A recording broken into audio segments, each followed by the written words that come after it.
special episode of Greenlight Cinema. Here we are doing another Fargo review, right on the same channel, right on the same channel that you're subscribed to. Or if you hadn't already, go ahead please and subscribe. And thank you for all the support over the years. Let's jump right down into this episode. I'm really excited about it. So here we are, Fargo season 5, episode 1. Whoa. Okay. A little pretty interesting, pretty great from what my wife and I has watched. The opening scene, let's just get right into this. And I don't know, Greenlight Cinema always started out doing only Fargo reviews, and then we've shifted and then we do other things now. We're all things entertainment, Greenlight Cinema. So let me try and do this review in the Brandon Pacheco Greenlight Cinema best Fargo review way I can do this. Opening scene, we have our main character, whose name is Dorothy Lyon, I think, at a PTA meeting. Chaos is all around us, too. It's crazy. We're back in Minnesota. Opening scene, PTA meeting, chaos. A cop gets tased by Dorothy Lyon, our main character. She gets, of course, handcuffed and arrested. The lady cop is pretty interesting. She's I think, going to come up a little bit later. But I noticed while Dorothy's getting her fingerprints taken, she asked something like, I'm not going to be in the system, am I? Something that's kind of weird, like, and she's like, why? Like, the lady cop, I'm not sure what her name is. She's like, why, I think she more or less blows it off when she hears it, kind of like this little, what's she going to do? But she gets, free from jail the next day. By her husband, who's like super nice guy, like super Minnesotan nice guy. He's like, I got your bag I didn't get the bronzer because I know it burns your skin. I was like, wow, this guy, he makes all of us husbands look bad out here, am I right? But it's a neat little scene.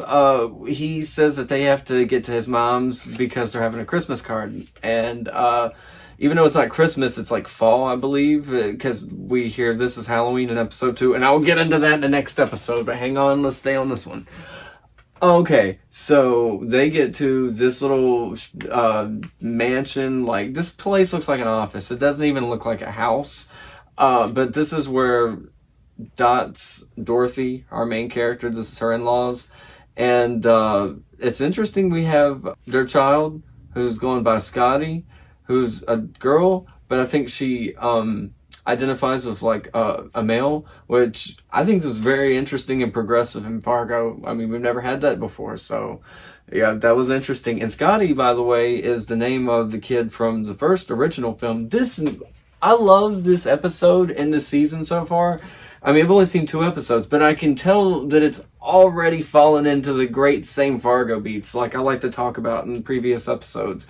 But this, more or less, is a poetic love letter to the original 1995 film.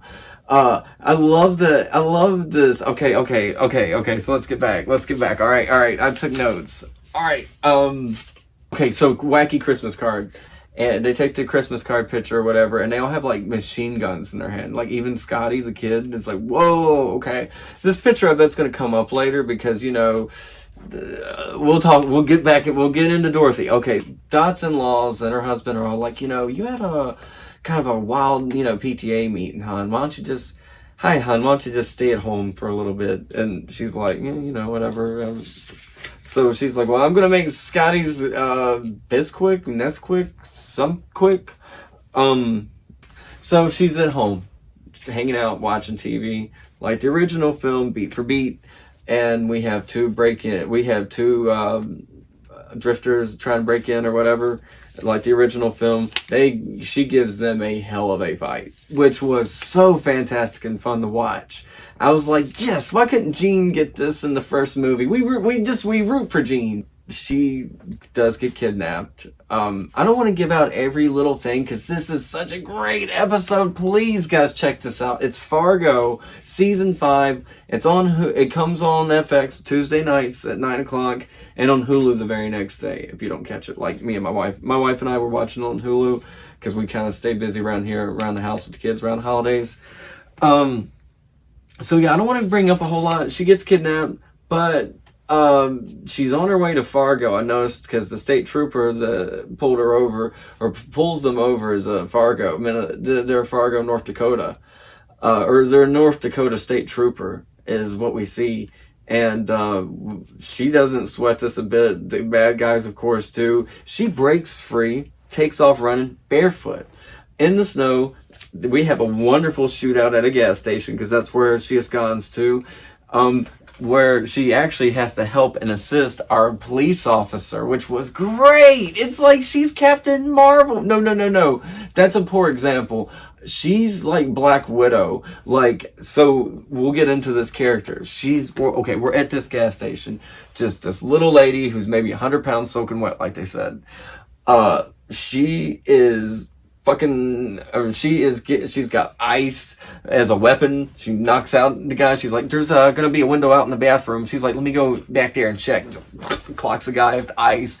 Then she knocks out the other dude, and it's like, whoa, this is one lady. The cop got shot. She's doing like some Grey's Anatomy assistant surgery on his leg, and she's like, all right, there you go, hon. And on her way back to her home, back to Minnesota.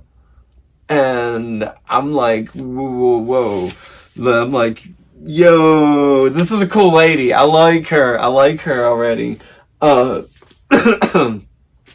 So, yeah, she gets back home, and everyone was like her husband's like, hun, you were kidnapped. And my mom and we were all worried, and she's like, oh yeah, I know, there's nothing, hon. She's just like, her hair's like, like a mess and stuff, and she's like barefoot still. She's still barefoot in the snow.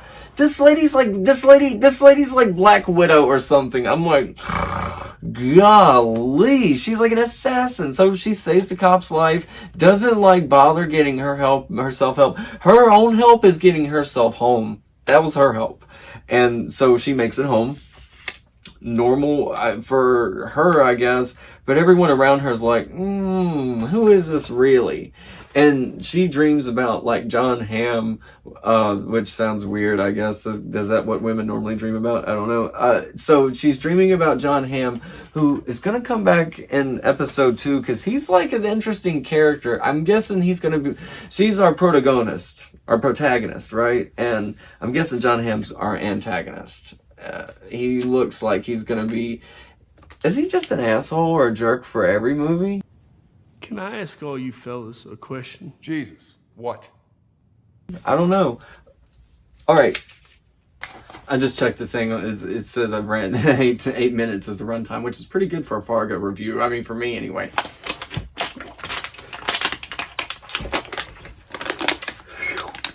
All right, let's get back into it. So, instead of a diner shootout, instead of a woods shootout, which we'll probably have because we normally do. Oh, not to mention the year's 2019, and Dot says to the lady cop, she's like, it's crazy out there, neighbor against neighbor, and I'm like, whoa, we have Fargo time jumps. Wait till we get into 2020. That's gonna be a hell of a year. Anyway, gas station shootout, fucking cool. Gas station shootout, really cool. I was not expecting me to go into this season liking it. I think I complained to my wife that it looked like the season was too many characters, too many things going on, like too much to keep up with. Which, that was a little bit of season 4's problem. I think he was trying to do like a duplicate of season 2, which is like, it's hard to recreate that magic, But I love this episode. That's all I can remember so far. John Hamm is like, I'm just going to go ahead and call spoilers a little bit on this like part of episode 2. John Hamm is her like husband or ex-husband, but they never got it like legally like, done. So he's in limbo and he thinks that she owes him, and like the mother-in-law's like, she owes us if she thinks she can walk out on this family and take my fortune. It's like, I like this convoluted Fargo mess that's going on. I'm like, we have some confusion with some powerful characters that are going to do some stupid things. I'm all in. I'm strapped in, ready to go. Alright guys, that's my review for Fargo episode 5 season 1. Please comment, tell me what you think. If I missed anything, let me know. And see you guys in the next episode. Alright guys, thanks. Bye.